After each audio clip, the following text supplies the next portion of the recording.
Here we are with my 1996 Toyota Corolla.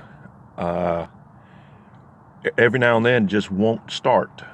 I've replaced the distributor, I've replaced a fuel pump, I've cleaned the injectors, and once a week it just does this.